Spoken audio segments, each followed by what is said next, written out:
Hello, everybody. Glad you could join us for episode number 50 of the Launch and Beyond podcast, a podcast designed to support you not only achieving great success in your business, but in all other areas of life as well.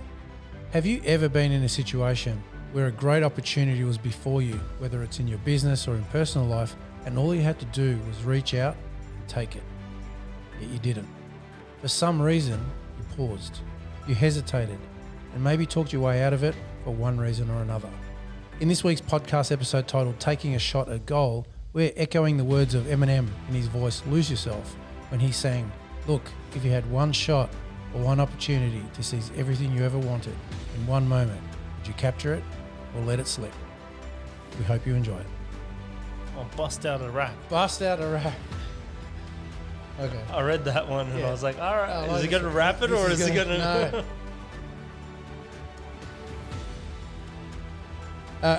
Just as we're beginning, no, Adam, I wasn't going to rap that. So I couldn't do Eminem the justice. Come on. The words are prophetic in themselves. And actually, you know, it's really funny. I was listening to a guy, a historian at a university, who counts Eminem in cultural studies and one of our greatest poets of our time.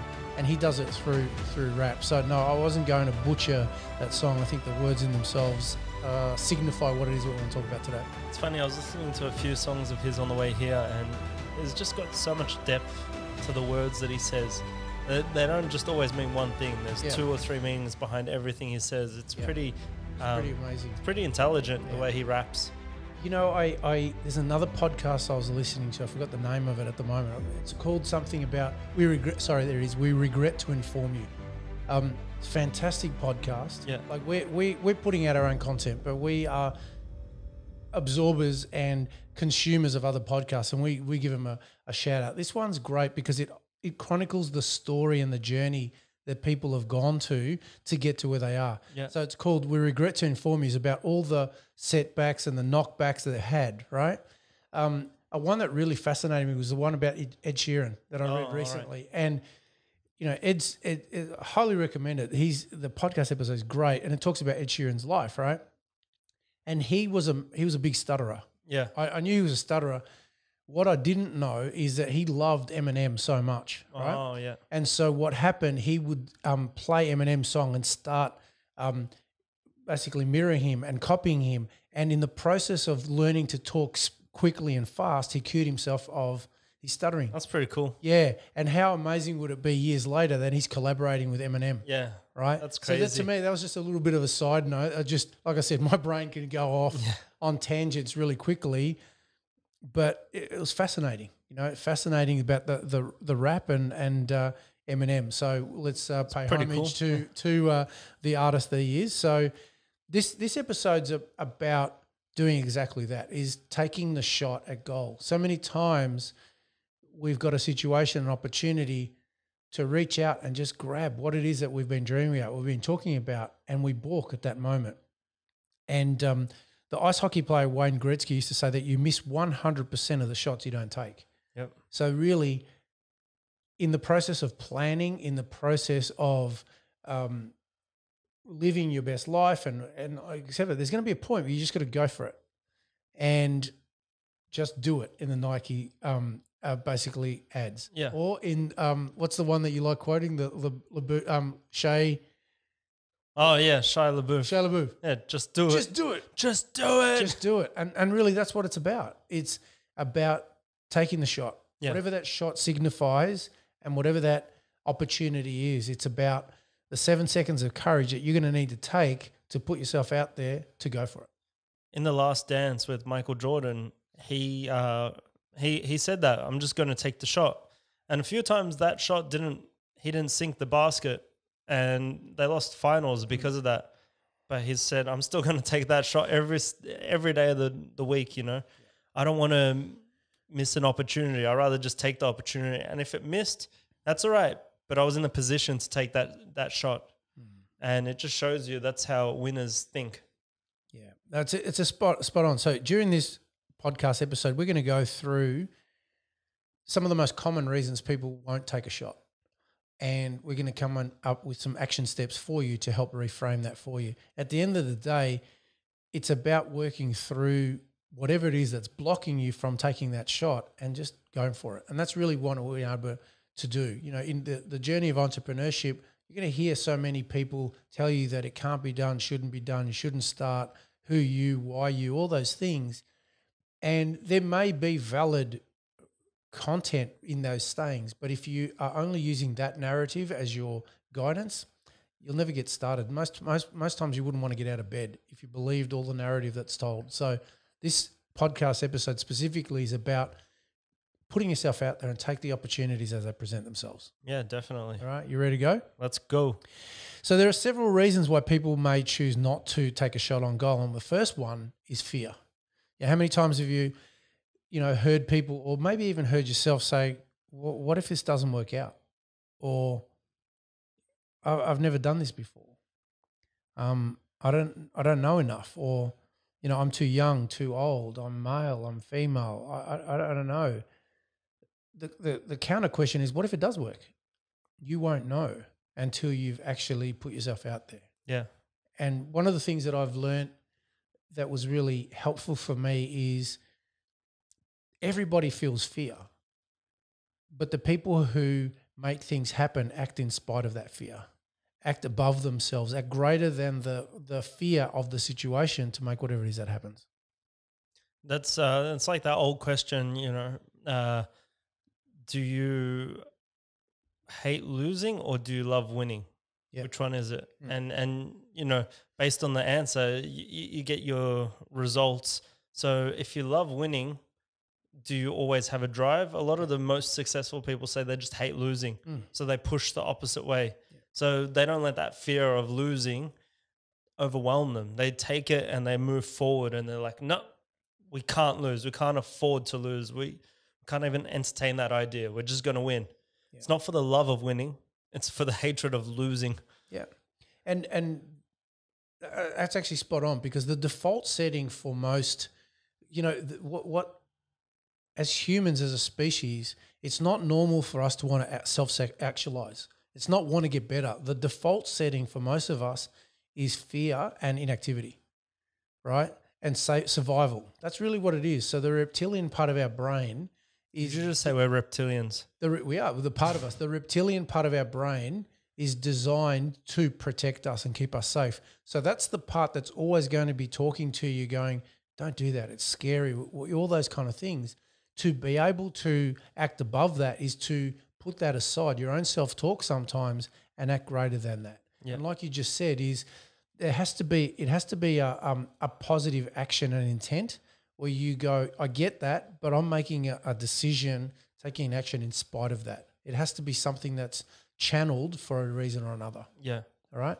So if we're going to put an action step to this, it's about saying if fear is playing a big part of stopping you from taking that shot, it's about taking a big deep breath, getting grounded and centered, and just leaning into that fear.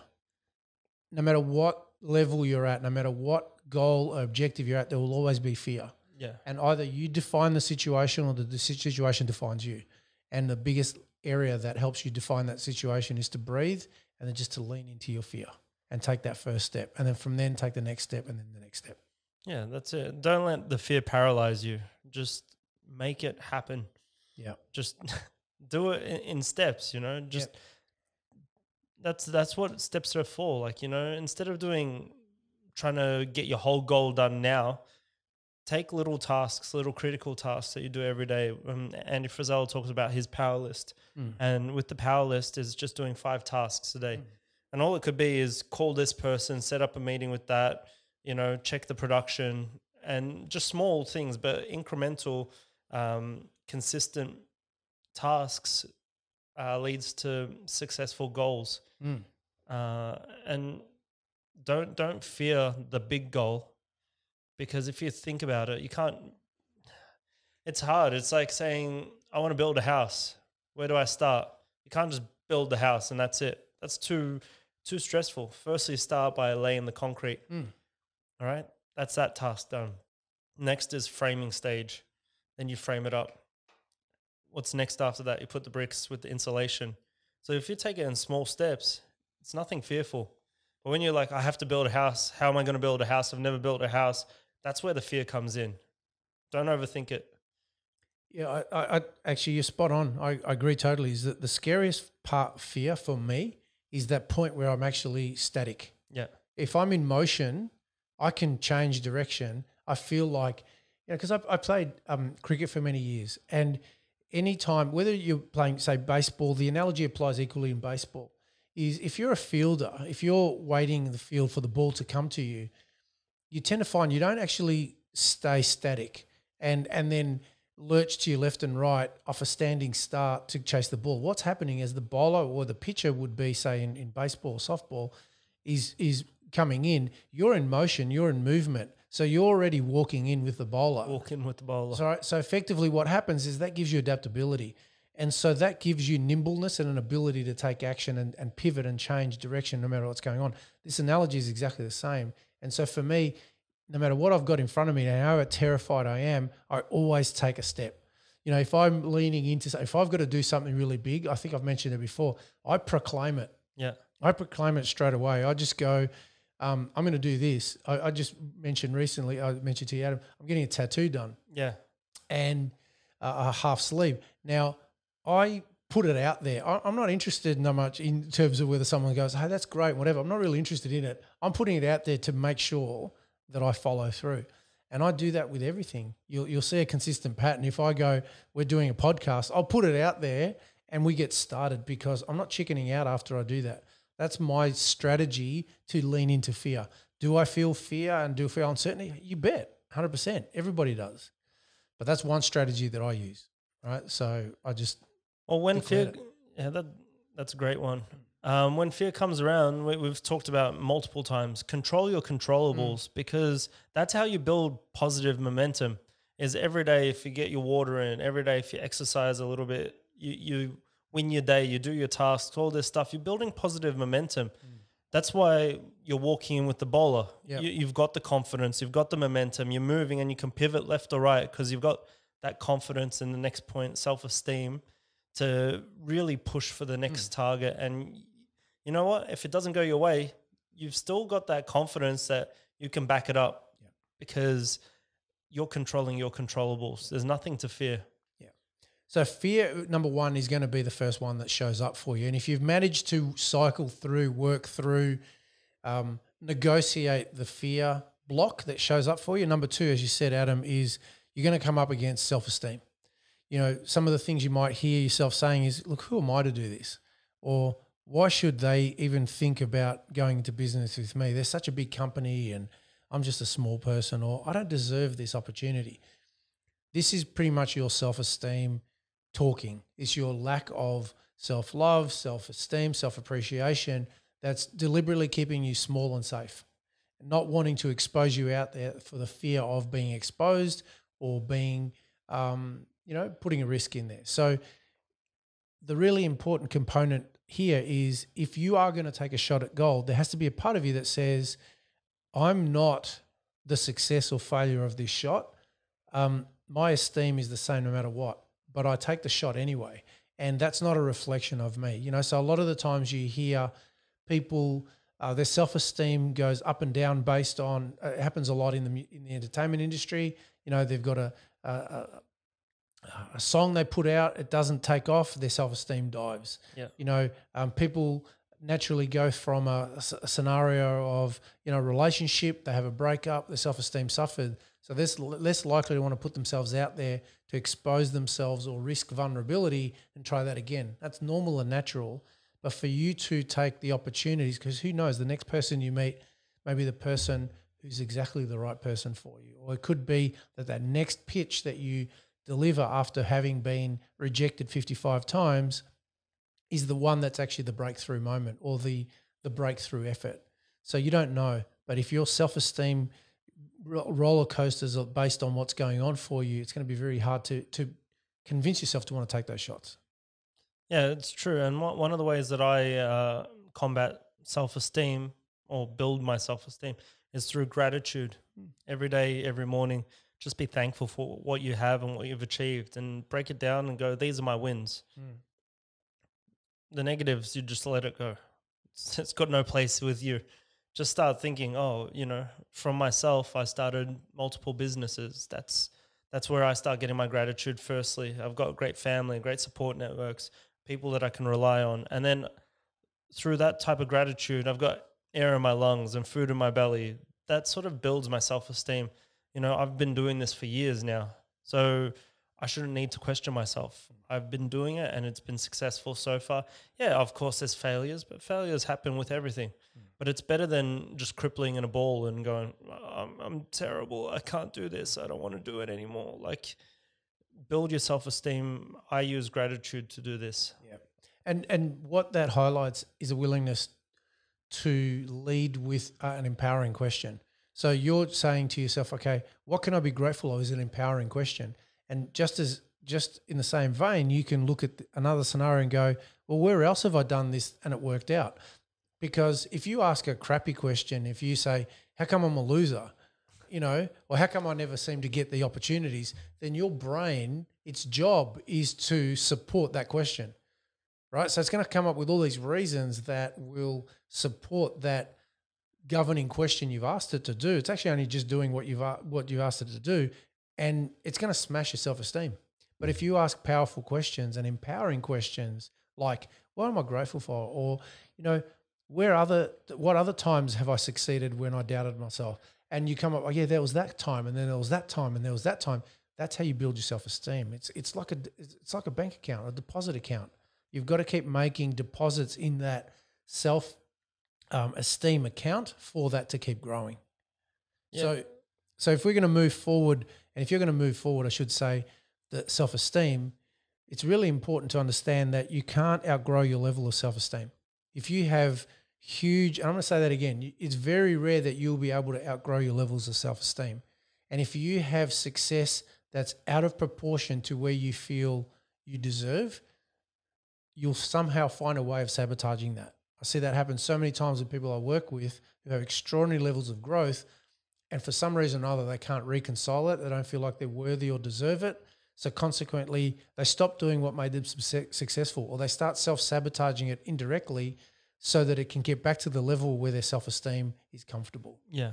So the action steps here for you to overcome the self-esteem issues that may block you and stop you from taking that shot at goal is to work on your confidence and esteem. Like we just said, is references. What are you grateful for? Ask yourself empowering questions. And number 2, ask yourself, why not you? And why not now? And if you stake those questions down into the ground, you'll come up with reasons and references to support that. I'm not sure if I mentioned that, and one of the things I do every day is a list writing thing. And I have my gratitude one, like you just said, and I always say, what am I grateful for and what do I appreciate? I always do that every day, as in addition to my journaling. But the other one, why do I deserve to be wealthy? Yeah, is another thing that I list writing every day, and I'll do 40 or 50 reasons every day. Whoa. And Whoa. Yeah, now I've done this for several years now, so it's in the tens of thousands of reasons. Yeah. Right. And so I've put a deliberate intent in those 2 areas, and consequently they're the areas that express that. So, my level of self-esteem is very high, and when great things happen, I can hold on to them and go, yeah, that's great. I deserve those. When things that are challenging me happen, I can appreciate them and acknowledge them and not smash my self-esteem to the level that a rejection or a setback happens. And those happen to everybody. If your self-esteem isn't in check, it's going to drop you to, it's going to be like a game of snakes and ladders. Yeah. Right. So that's why it's really important to focus on.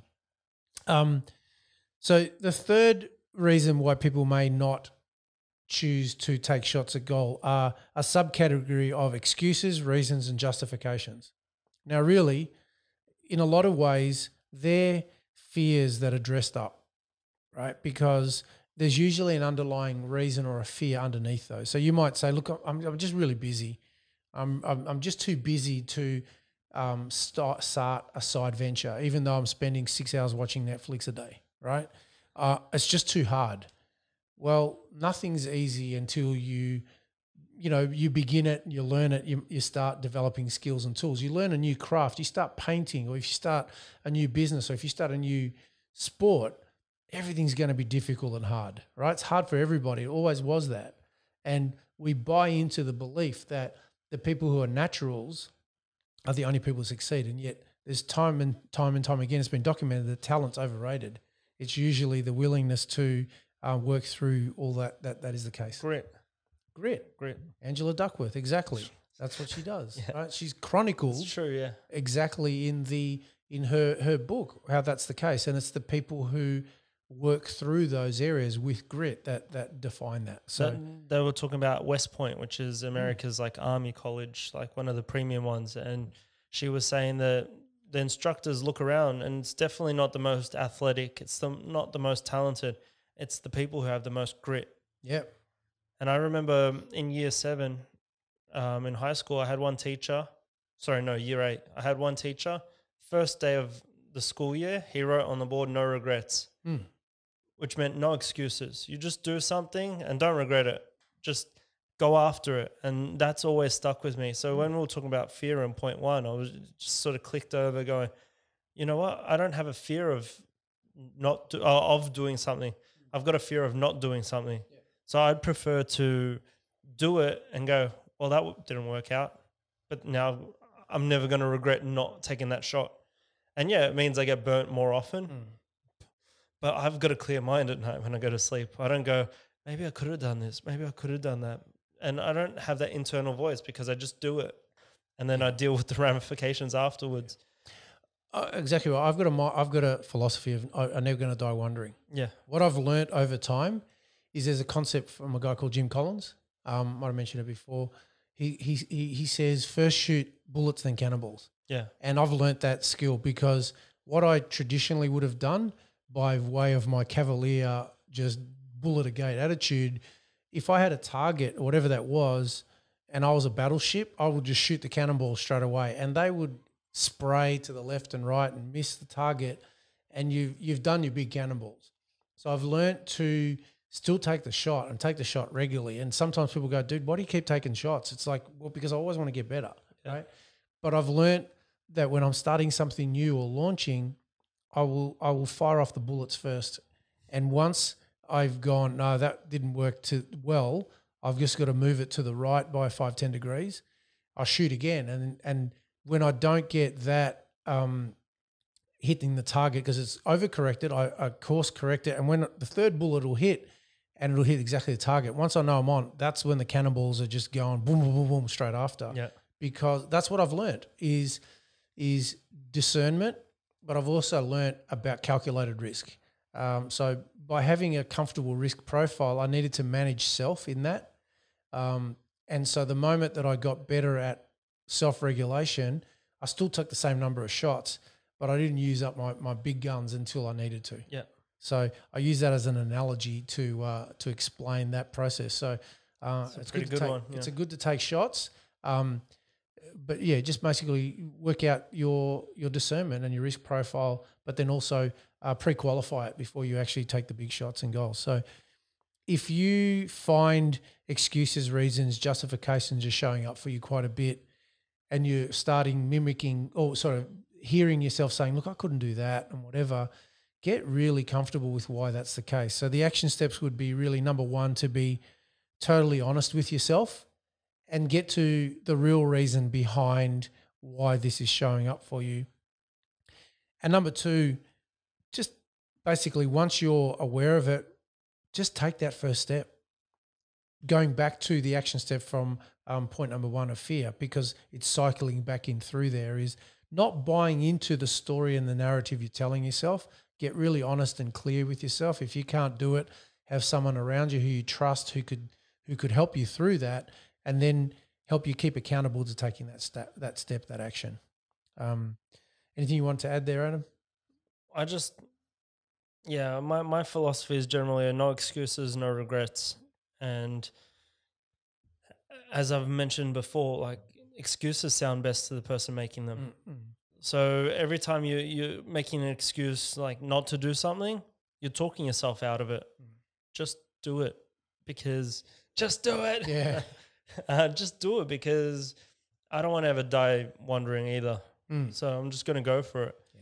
And at the end of the day, I might lose, but I'll probably win more than I lose now. Now with my experiences and the way I approach stuff, I'm not going to say I've got the exact success formula because I don't think anyone has, but I've got now a bank of good experiences that I trust myself.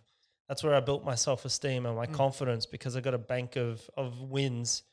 And now I'll just take that risk. It's not really a risk anymore because I've already calculated it in my mind. And I know when you're first starting off in business, you might not know all these wins, but you've won in other parts of your life. And take that positive momentum, that feeling, the way that you felt there, and just go. Don't use it as an excuse. I've never started a business. I'd never started a business till I started my business. There was many reasons why I shouldn't have done it. And there's many reasons why I shouldn't be where I am today either, because I'm just a little chef. How did I get to cook nationally and internationally? How did I get a national company? I just took the risk. I didn't want to die wondering. So that's my part on there. Right, we're in agreement with that. So that's an action step for you to follow through, is to just, like we said, get totally honest. Okay, so as we prepare to go to the fourth point of why people may choose not to take a shot on goal, I just want to remind everybody, perhaps that this may be your first time you're listening to a podcast episode, that there are show notes that are available, I should say, on our website that will allow you to access not only the course notes from this episode, but all the ones as well in the past. So they're up there. Adam puts them up there for you, and they're a great resource to be able to use if you want to refer back to the podcast episodes. And the website is www.launchandbeyond.com. Great. We haven't said that for a while. We haven't, actually. So great reminder. Thank you. Getting back to what we're saying, point number 4 of why people may not take a shot on goal, and that they're just not prepared to do the work, right? There's a famous quote by Thomas Edison that says, opportunity is missed by most people because it's dressed in overalls and looks like work.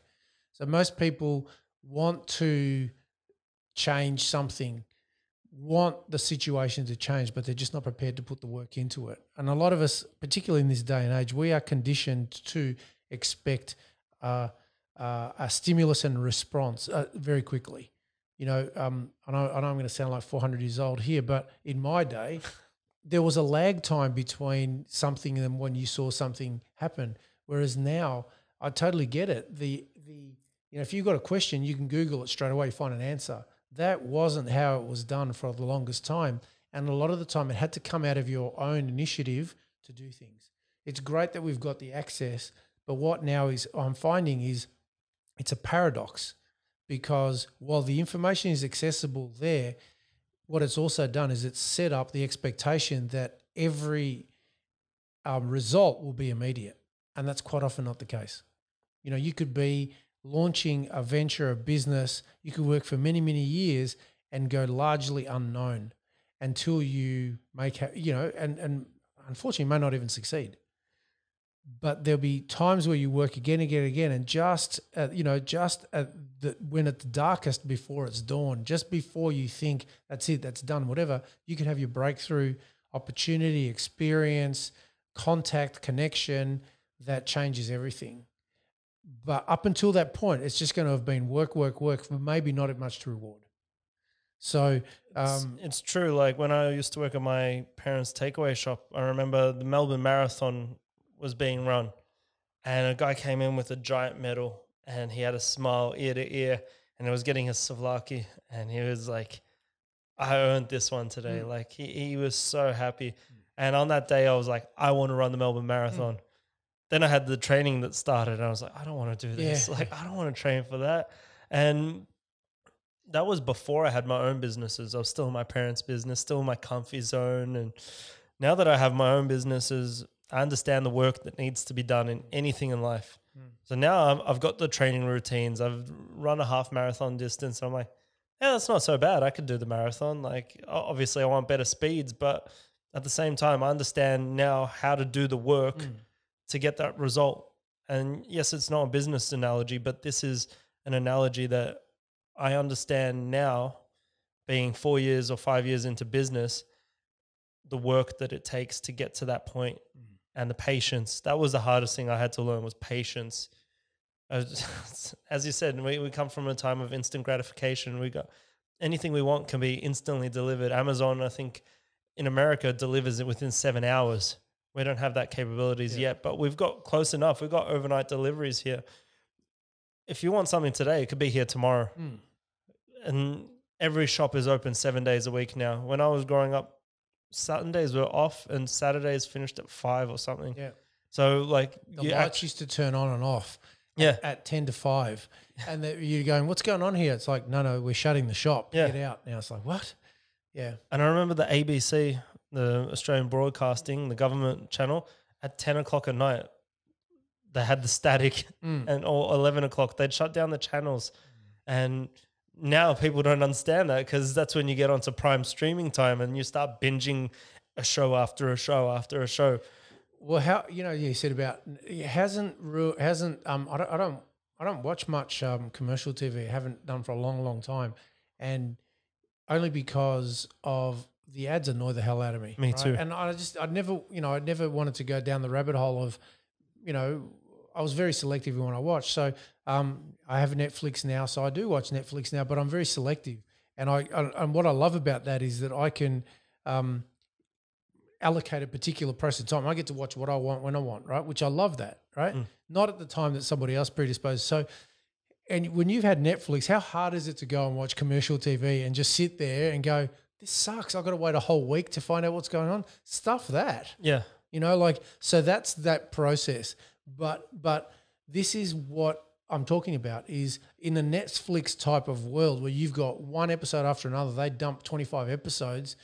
That's not the norm necessarily of how life happens. It's more akin to commercial TV where you have an installment and you got to wait a week before you even know what's going on. Yeah. Or work in that middle. That's how it used to be. And that's really the law of life. And we're seduced by the tech billionaire who just strikes gold, like Afterpay, who these guys have blown up this company within a year of becoming multi-billionaires, but that's not the norm. And when we have that expectation, that's the only way it should be. Man, you're setting yourself up for some pain.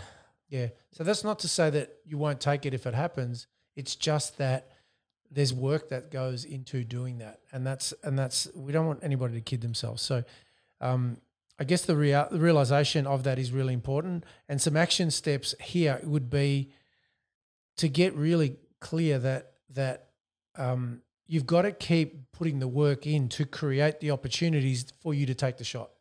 So the shots you don't just parachute into the opportunity of a lifetime without necessarily having earned the right in some way, shape or form. You've still got to show up for it to happen, but they do happen. And you are quite often the creator of those opportunities by virtue of your preparation and, leading up to that moment. So that's step one. And step number two is you're going to come up against work to do. You've got to reevaluate how this fulfills you, how this is part of your purpose, how this is fulfilling your values for you to willingly lean into and keep doing the work. Because if you're doing it and you're miserable, you're missing something.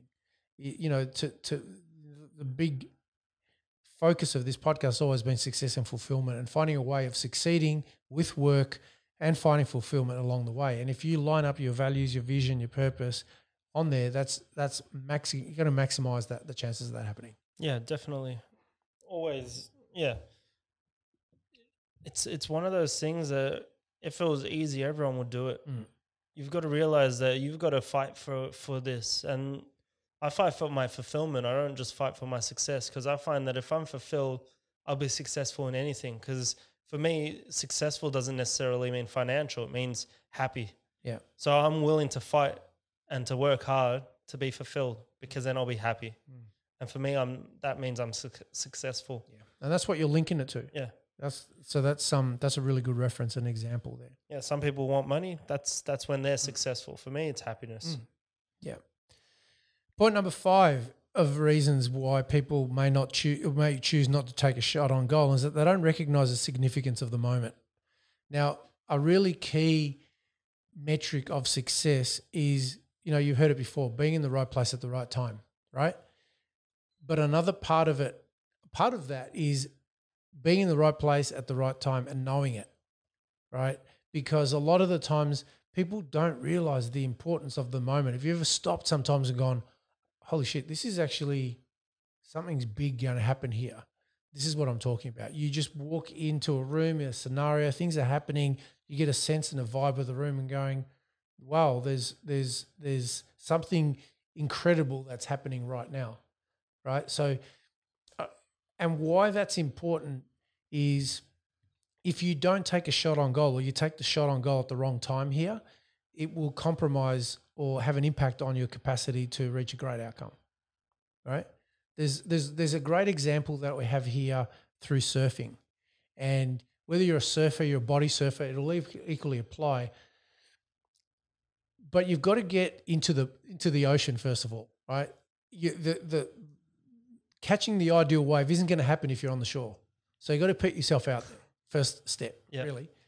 Next step, when you're waiting for that wave, and you see the wave coming, it's a matter of timing. It's a matter of taking the shot at the right time. So if the perfect wave comes and you go too early, what's going to happen is that wave is going to come crashing all over you and dump you, right? Like and it happened you to just me. Tell me, that's why I was thinking about this example when you said that just happened to you. Yeah. So usually you've gone too early. Yeah. And so what's happened, you've taken a shot, but the timing wasn't right? Says me, I've done it before. I've skinned myself, my whole body. So I've done that before, right? It's like sandpaper all over your body. It kills. But that's an example of when you go too early. Now, if you've been in a scenario where you have waited, and you've waited too long and the wave's passed and then you're trying to jump on, you're paddling like crazy, but the wave's gone and you're left behind. And there's no momentum. There's no momentum, you can't go there. Yeah. But the thing is, there's a sweet spot on a wave. That the moment you get on the wave and you get onto the crest of it, you got to paddle like crazy. So there's still work involved, and there's not just this ta-da! It's just going to take. Yeah, it's just going to take. You've got to paddle to get the momentum. But what happens is the moment you're on the wave, the top of the wave, and coupled with your hard work, you've got the right timing. It carries you through all the way through to the shore, right? Yeah. That is an example of the right place at the right time, and you know it, and you did the work to make it happen. And then you get to celebrate on the shore while everybody else is either coughing up water that they've dunked out or exhausted, left behind because they didn't get the right timing. This is probably the most Aussie example you've ever done. Being on the surf beach. Today's beautiful. It's a great day. 32-degree day. We're both thinking about the beach. As soon as we finish, I said to you, I'm going to the beach. Jim lives like a 5-minute walk from the beach. So that's where I'm going to be after we record the podcast. But it's a really good example. I see that happen, and now particularly in summer, it's happening more and more often. Yeah. Right. So that's a really good example that I can incorporate. So I think some great action steps in this scenario would be, number one, to get really clear in your own intuition by listening to and to trusting it first of all, and saying, okay, I don't recognize a significant moment. What is my body telling me? What is my intuition telling me? Is this the right time to proceed with this venture or not? Is it a timing thing? Am I listening to it, or what? Like you can take information on board, but trusting your intuition is a really important component. Number two, an extension of that is to listen to your head, heart, and gut and what they're saying to you. So intuition's one thing; it could be the inner voice, but that can extend in terms of your heart. Like, what does my heart tell me? What is my gut telling me? And lining them all up. And incorporating that, and just having that awareness of having that situational awareness both in yourself and of the situation to get a good read of it is really helpful. And point number three is you may want to troubleshoot this or talk it through with someone who you trust that is the right person for that scenario, not a dream stealer, not a naysayer, but not someone who is always a yes person. It's like, no matter, like if you trust this person for their input, go and seek out counsel and get some ideas and directions and run the idea through, knowing that, at the end of the day, it's your decision about that scenario. Yeah, and don't, like, if you go to your parents and ask them, or uncles or aunties, and you go and ask them their opinion, at the end of the day, they really love you. They don't want you to get hurt. If this sounds a little bit too risky for you, they'll say, no, don't do it. And that's because they want to protect you. Yeah. So as Jim said, you've got to find that right person that you can find. And if that's a coach, that's a coach. If it's someone else that But if it's your reckless mate, then you know who. yeah, not Yeah, you know, like I mean, that's qualify who you're, and I guess that's what that is qualify that process. And what, as you said, within a coach, I didn't mean to interrupt you. The coach, sorry, but I did. Sorry, is someone who will qualify it for you. Yeah. And that's where someone who's objective, who's got no fear for protecting you and not a reckless person will help guide you through the reasons why you want to do it. Please go back. And that's all right. It's not like you're asking your mate after 10 beers at the pub on a Saturday night where you're probably both not in the right mindset to be talking about a large life decision. Yep. So, yeah, that's not who you find. You find someone who's honest and truthful to you. I've mentioned one of my cousins. He'll tell me black and white. He'll swear through. He can speak underwater, doesn't stop talking. He swears in front of kids and old people, doesn't care, but he is the most genuine. If I asked his opinion, he'll tell me exactly. Yeah. And that's the people that you want in your life when you've got to make big decisions. Yeah, great. It's good to have people like that in your world, that's for sure. Well, you surround yourself with them. You find them and you stay close to them. Yeah. That's it. And that's who you become for them as well. Yeah. You become the unobjective person. Yeah. And if they come to you with an issue, you go, well, lay it out for me. No, I agree. So point number 6 of why people may choose not to take a shot on goal is that they don't feel that they're ready or they have enough information. You know, we've spoken before about perfectionism, and a lot of the times perfectionists fall into this category. They want everything to line up absolutely perfectly before they're prepared to take an action or a shot. And we've mentioned before, we mentioned it before, perfectionism is really a lot of times hiding a fear of not being good enough, etc. And so the compensation is to want to make sure everything's controlled and perfect before they're prepared to take action. The problem is in the waiting of that, a shot never gets taken. So that's really an important process. So the truth is, most people aren't ready. The truth is no one's prepared for everything that happens in a business. No one's prepared for parenthood. No one's prepared for 2020, right? But it's the people who adapt and lean in and take the shot. And whether you agree with some of what our leaders did or not, they still were prepared to take a shot, right? They might have been wrong. They may have course corrected, but they're prepared to take a shot. There's a huge number of people who, if I'm just going to use 2020 as an example, if they were in leadership, we would have just been waiting around going, dude, are you going to do something? Because they weren't prepared to put themselves out there on the line and take that shot. So this metaphor is equally applicable to business, life, running, being a leader, whatever, is you can be wrong but you're prepared to take that shot. And as a process, then adapt and correct as you're going along. But you're not always going to be right. And that's going to be how it plays out.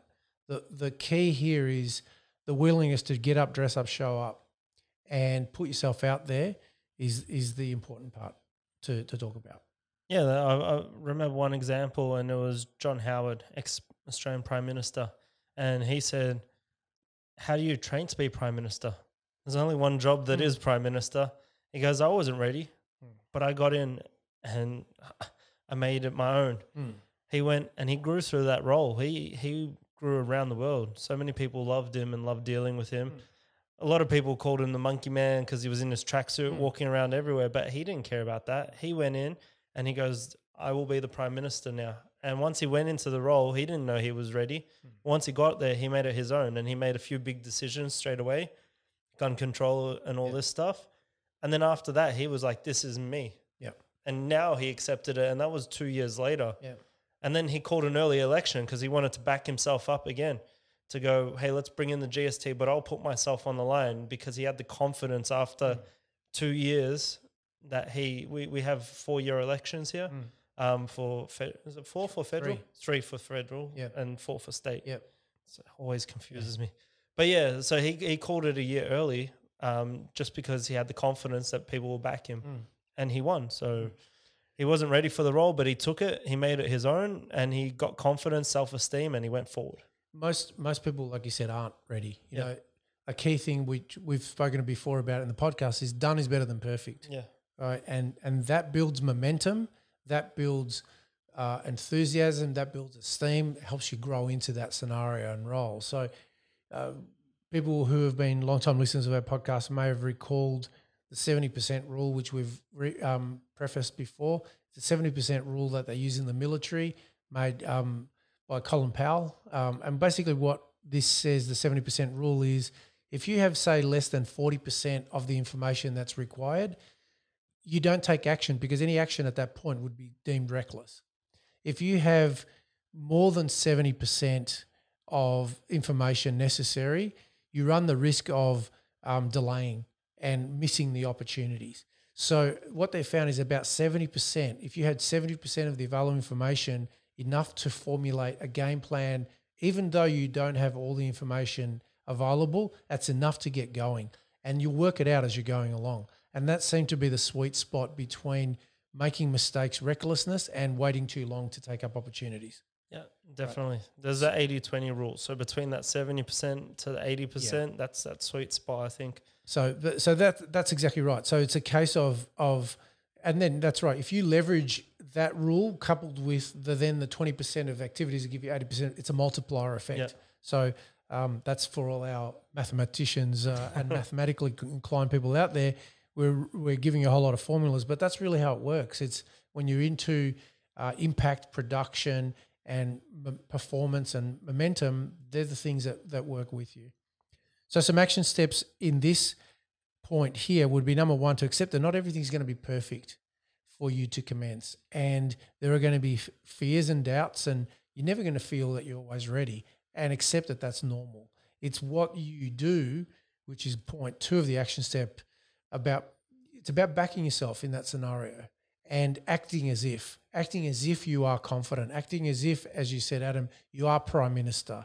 And one of the things, a lot of the times when you hear people set intentions or set goals, they always say, frame them up in the tense as if you've already achieved them. So it's like, be there already. And Joe Dispenza, who does a lot of meditation work, always says that it's the future reality that you want to feel like you already achieved, and you're just growing into that, as opposed to feeling like, who am I to think here, I'm here, and that feels so far away. So if you already feel like you've already achieved it, it's so much easier to bring it to you. It's an attractive force. Have you seen the unclassified CIA documents, the Gateway Project? No? It shows in depth the research that the CIA did on the law of attraction and all of this stuff. So they believe in the visualization, and they did so much research. I can't find it anywhere, but it's like a 40-page or 30-page document that they declassified. Right. But it was up in their library, and then it's been taken down. So I don't know what's happened to it. But there's a few people who have still got screenshots and all this. But it is it's amazing what your mind can do. And if your mind restricts you, that's how your life will be. Your life will be restricted.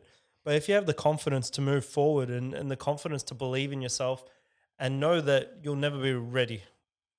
Because if you're ready, that means you're in your comfort zone. You've got to move up to that next level, which means you're never ready to really move up. Don't overthink it, just do it. And then eventually you'll be ready for that. So then what do? You go to the next level. And you're not ready for that either, but you keep moving up. It's like when you're playing a video game, you level up and you die once or twice, you regenerate and you come back in. And now you're ready to go to that next level, and you know how to beat that next boss. And then you go to the new level. You haven't been here before. Yeah. So you keep playing it. You die. All right, let's restart. All right, how do we attack this time? And then you attack it that way, and that's it. You're done. Yeah. You keep leveling up, even though you're not ready for it. Yeah. You've just got to back yourself. You go, we've got this far so far. Let's keep going to the next level. Yeah. Now that's how game theory works, right? Is the same sort of thing. Gets you obviously.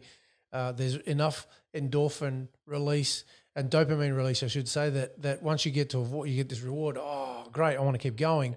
But it's all built on this cascading principle of greater challenge, next step up, etc. So it's exactly the same principle here that you're talking about. So good example, actually. My last gaming experience was Super Mario on Nintendo 64, so I'm not a gamer at all. So I don't know if that's how games still I work. don't know, But I'm not at all, but I understand the principles of it. I'm interested in the psychology of Yeah. it and how that how it has people engaged to the level that it does. So you hear of people sitting in a console for 12, 14, 16 hours. It's like, how does that happen? they're training for zombie apocalypse. Who knows? But there's a psychology and there's a science behind game design. Yeah. And that's pretty much they're hitting it every time. So point number 7 of the reasons why people may choose not to take a shot and goal, and that is indecision, right? Not sure. What do I do? I'm not really sure. Should I do this? Should I do that? And a lot of the times this happens because people aren't clear in, number one, their vision, their values, and how taking the shot will help them achieve that. So one of the first things that happens when people aren't clear in their values, that they can't really make decisions. They're not sure, should I go this way, should I go that way? So one of the first things we always say to people is it's important to be clear on your values because that's your compass. That'll always help you. But point number 2 here is that irrespective of which way you choose to go, having to make a decision or making a decision is going to serve you really well. Because the number one consistent habit of successful people is decisiveness. And if you aren't making decisions regularly, then what happens? You get hamstrung, you get locked down to where you're at and you can't move forward. And so not being clear on all those things that I've outlined are going to stop you taking that shot on goal. Yeah, it's very true. You lose the trust of your staff as well when you become too indecisive. Mm-hmm. Or whoever you're involved with, whether you're the leader of or an owner of a company or your management team or whoever you're a part of, your sports team. If you're indecisive, you lose the trust of the people you're around. Yeah. And that's never a good position to be in because then someone will come to you with a genuine question. How do we approach this? And you could either go, I'll come back to me later, or I'm not really sure. Maybe we could do this. Maybe we could do that. Let me think about it. And then you never get back to them. They're less likely to come and approach you again because they're like, I didn't even get an answer last time. What's the point of me going back there again? So then it becomes this whole cultural shift inside your business, sporting club, wherever you are. So you want to have that decisiveness and that decision-making ability. And you know what? It might not be right, but at least next time that's not the option to go with. And that's being a good leader is experience. Yeah. It's based off experience. Yeah. No, spot on. So Adam, as we come to the close of this podcast episode, there's some action steps that we always recommend and suggest people follow through with to consolidate and to really leverage the content that we've covered. So within this podcast of taking a shot on goal, some clear action steps will be, number 1, to get familiarity and clarity of your vision. Get really, really clear on where it is that you're seeking to go and how does taking a shot on goal help you get closer to that. Because if you can identify the importance of taking a shot here, you will act above your level of fear. You'll take yourself out of that knowing that I have to get through this point to get to that place. So there's a correlation. Even if the shot on goal isn't close to your vision, taking the shot on goal is a good thing anyway. But just in case you are challenged by it, if you can link it up to how it's actually going to benefit you getting to your vision, it's going to help you a lot. Number 2, I mentioned it earlier on, is getting clarity in your values and taking actions that feel like they're congruent with your values. And then if you are clear on how expressing your values and your vision are achieved by you taking a shot on goal, it gets much easier, right? And point number 3, that's basically just say it, just take the shot, just do it. Just do it. Just do it. Just go for it and back yourself and learn from it. Like I said earlier, sometimes you go bullets before cannonballs. Take the feedback, learn from that, course correct, change, go again. That's the cycle and the process of taking regular shots and goal and ones that actually have great outcomes for you. So any final words, Adam, before we finish up this episode? I'm pretty good, actually. Just take the shot is a great way to end it in my eyes. Yeah, no, that's just do it. Yeah, I like that. It's simple and pretty much in keeping with the theme of this podcast episode. So thank you for joining me once again, Adam, and thank you everybody for joining us on this podcast. It's just a reminder you can connect with us on Instagram, Facebook, and the extended Launch and Beyond community on these channels. If you've got any questions or comments you have about the podcast or anything you'd like to support with, please reach out. Quite often we have thoughts and questions that are sent to us personally through private message. It'd be great if we could share them with the extended community so everybody can benefit from those as well. The discussion that comes out of it could have a massive ripple effect for everybody else. And finally, if you're enjoying the podcast and finding value in it, we'd be grateful if you could go over to iTunes and leave us a review. That'll allow us to reach more people and have a big impact on our community.